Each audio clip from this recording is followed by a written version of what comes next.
Ezra அதிகாரம் 8.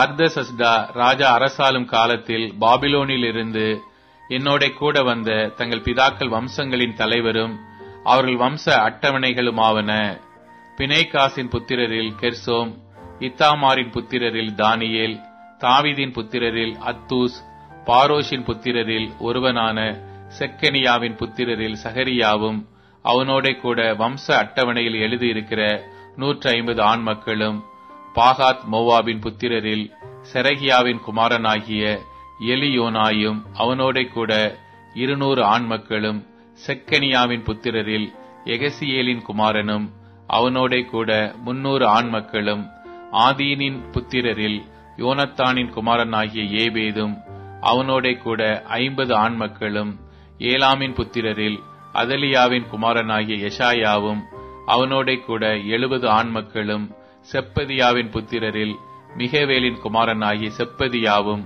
அவனோட கூட 80 ஆண் மக்களும், யோவாபின் புத்திரரில் எகியேலின் குமாரனாகிய ஒபதியாவும், அவனோட கூட 218 ஆண் மக்களும், செலோமித்தின் புத்திரரில் யோசிபியாவின் குமாரனும், அவனோட கூட 160 ஆண் மக்களும், பெயாயின் புத்திரரில் பெயாயாயின் குமாரனாகிய சகரியாவும், அவனோட கூட 28 ஆண் மக்களும், அஸ்காதின் புத்திரரில் காத்தானின் குமாரனாகிய யோகனானும், அவனோட கூட 110 ஆண் மக்களும், அதோனிகாமின் கடைசி புத்திரரான எலிபேலேத், ஏயேல், செமாயா என்னும் நாமங்கள் உள்ளவர்களும், அவர்களோட கூட 60 ஆண் மக்களும், பிக்வாயின் புத்திரரில் ஊத்தாயும் சபதும், அவர்களோட கூட 70 ஆண் மக்களுமே. இவர்களை நான் அகாவாவுக்கு ஓடுகிற நதி அண்டையிலே கூட்டிக் கொண்டு போனேன். அங்கே 3 நாள் தங்கியிருந்தோம். நான் ஜனங்களையும் ஆசாரியரையும் பார்வையிடும் போது லேவியின் புத்திரரில் ஒருவரையும் அங்கே காணவில்லை.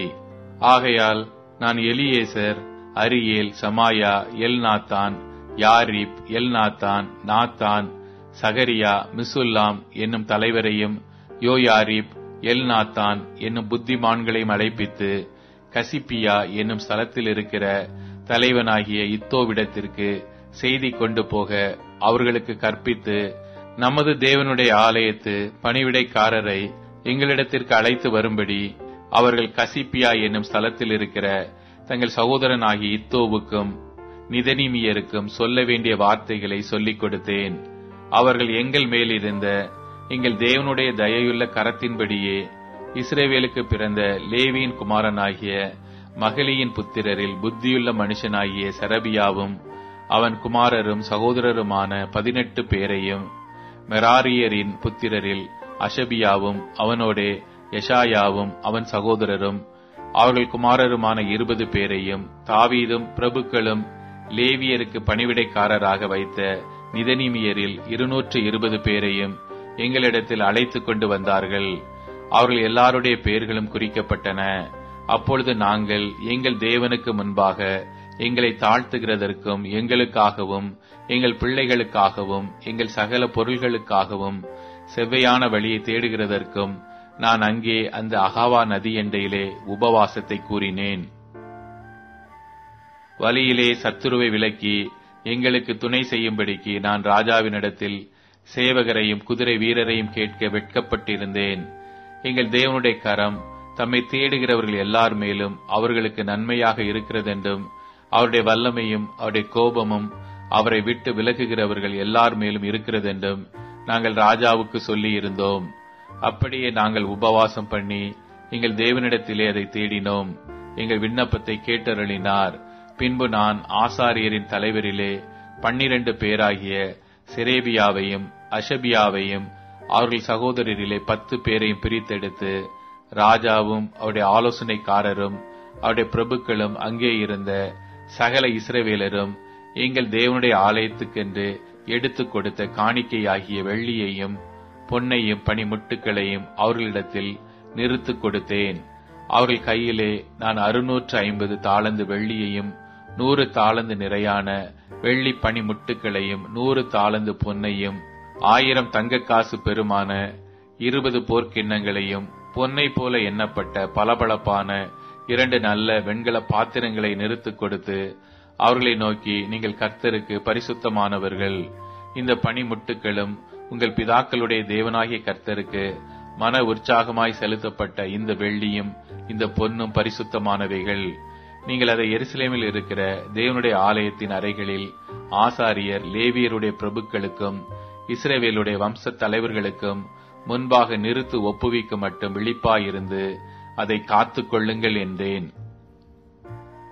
அப்படியே அந்த ஆசாரியரும் லேவியரும் அந்த வெள்ளியையும் பொன்னையும் பனிமுட்டுகளையும் எருசலேமில் இருக்கிற எங்கள் தேவனுடைய ஆலயத்துக்கு கொண்டு போகும்படிக்கு நிறுத்து வாங்கிக் கொண்டார்கள்.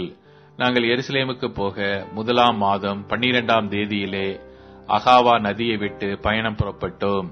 எங்கள் தேவனுடைய கரம் எங்கள் மேலிருந்து வழியிலே சத்துருவின் கைக்கும் பதிவிருக்கிறவர்களின் கைக்கும் எங்களை தப்புவித்தது.